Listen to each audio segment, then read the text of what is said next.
We have all been there, right? The deadline's creeping up, the task is super important, but for some reason, you find yourself alphabetizing your spice rack.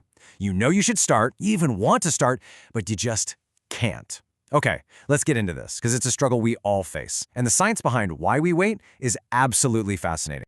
I mean, that's the million-dollar question, isn't it? It feels completely backwards.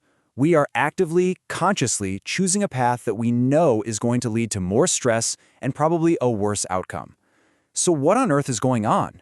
Well, to figure that out, we've got to get on the same page about what we're actually talking about. Okay, the key word here, the one that changes everything, is voluntary. This isn't just being lazy or, taking a break. It's an active decision. It's all about that gap between our intention to do something and the action of getting it done. You fully intend to work, but you voluntarily choose to hit the brakes. And here is maybe the most important thing I'm going to say today. This is not a moral failing. Let me repeat that. It is not because you're weak-willed or undisciplined. What's really happening is a biological tug-of-war inside your head, a crazy clash between two very powerful, competing forces. So let's break down that battle. At any given moment when you're staring down a task, your brain is doing this incredibly fast subconscious calculation. It's weighing two totally different things: how good the future reward will be versus how awful the immediate task feels. Yeah, just picture one of those old-timey scales in your mind. On one side, you've got outcome value. That's the amazing feeling of accomplishment, getting that promotion, acing that test. And on the other side, you have task aversiveness, which is just a fancy way of saying how boring or difficult or just plain annoying it feels to start the task right this second. Your decision to work or watch another episode comes down to which side of that scale is heavier. And this gets to the very core of the problem. We choose to do it later because we have this weirdly optimistic belief that future you is some kind of superhero. We imagine that future you will be more motivated, more energetic, and will find the task less annoying. We're essentially just passing the buck to a future version of ourselves and hoping for the best. So all this talk of scales and battles sounds a little abstract. I get it. But what if I told you that thanks to modern neuroscience, we can now literally peek under the hood and watch this fight play out in real time? Yep, so buckle up because we are about to take a trip down two very different neural pathways.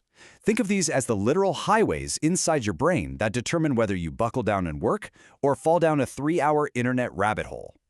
So get this, in 2021, a team of researchers at Leiden University did something that sounds straight out of science fiction. They put people inside fMRI scanners and watched their brains light up while they thought about their personal goals and tasks. They were actually mapping these competing forces as they happened. And what they discovered was huge. It confirmed what we've suspected for a long time. There isn't one single decision center in the brain. Instead, there are two totally separate systems, these two highways that are in a constant turf war for control over what you do next. Okay, let's meet Highway 1. This is your get-it-done expressway. It's a super important connection between the hippocampus, which is the part of your brain that helps you imagine future success, and the caudate, which is basically your brain's reward center. When this highway is buzzing with traffic, it's all about that outcome value, and it actively puts the brakes on your urge to procrastinate. And then you've got Highway 2, the I'll do it later lane. This one is powered by your amygdala. That's your brain's little alarm bell, its threat detector. And the insula, which processes all those yucky feelings like disgust or dread. When this highway is jammed with traffic, your brain is screaming about task aversiveness, the immediate pain, and it pushes you hard, really hard, towards putting it off. So here's the bottom line. Procrastination is nothing more than the result of a traffic report in your brain. When the I'll do it later lane has more traffic than the get it done expressway, you procrastinate. It's not a choice in that moment. It's just a biological reality. Okay, so it's a traffic jam in the brain. That makes a lot of sense. But you might be wondering, why do my brain highways seem to get so congested all the time? To figure that out, we need to dig into your personal procrastination style. Now, don't let the word equation scare you off. This is actually super simple. Basically, you've got the good stuff, the motivators, on top. That's your belief that you can succeed and how much you value the reward. On the bottom, you have the demotivators, how easily distracted you are and how far away the deadline feels. Procrastination is just what happens when the bottom of that equation outweighs the top. So let's look at these 4 factors. See which ones sound like you. Do you put things off because of low self-efficacy? That nagging feeling of, I don't even think I can do this right. Or is it low value? Why am I even doing this? This is so pointless and boring. Or maybe you're all about impulsiveness, where a shiny new distraction is always just a click away. Or is it just delay? The deadline is weeks away, so what's the rush? These factors often create these, procrastination personalities. See if any of these hit a little too close to home. Are you the performer who basically needs that last-minute panic to get going? Or maybe the self-deprecator who struggles with feeling capable and just calls it being lazy? Or perhaps you're the overbooker who uses being so busy as an excuse to avoid a task you find totally unrewarding? Figuring out your style is the first crucial step to changing the pattern. All right, so we know it's a battle of highways in our brain. We have a good idea of our personal procrastination style. Now for the most important part. How do we actually take the wheel and start steering ourselves down the right highway on purpose? Well, the answer comes down to one incredibly powerful skill: self-control. And when you hear the definition, you'll see why it's the perfect fix. It's the ability to choose the larger, more important reward later over the smaller, easy reward right now. Sound familiar?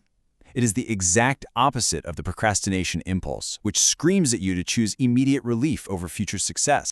Hey, remember that intention-action gap we talked about at the beginning? That little canyon between, I really should do this, and, okay, I am actually doing this. Well, self-control is the bridge. It's the tool you use to get yourself from one side to the other, even when your emotions are telling you to stay put. And here's the best part. Self-control is a muscle, not a personality trait. You can build it. Here's how. First, just pause. Stop before you automatically switch tasks. Second, check in with yourself. Acknowledge that feeling of task aversiveness. Third, think about your real choices, taking the aversion highway or the reward highway. Fourth, take a deep breath. Calm that emotional impulse down. Fifth, make a conscious choice that your future self will thank you for. And finally, look back and learn from the experience. So the next time you feel that magnetic pull to procrastinate, I want you to remember what's really happening. It's not you being lazy, it's a biological traffic jam. You've got two highways in front of you. One leads to a little bit of relief now, but a whole lot of stress later. The other is a little tough to get on, but it leads to a huge reward down the line. The choice is always there. So which highway are you going to choose?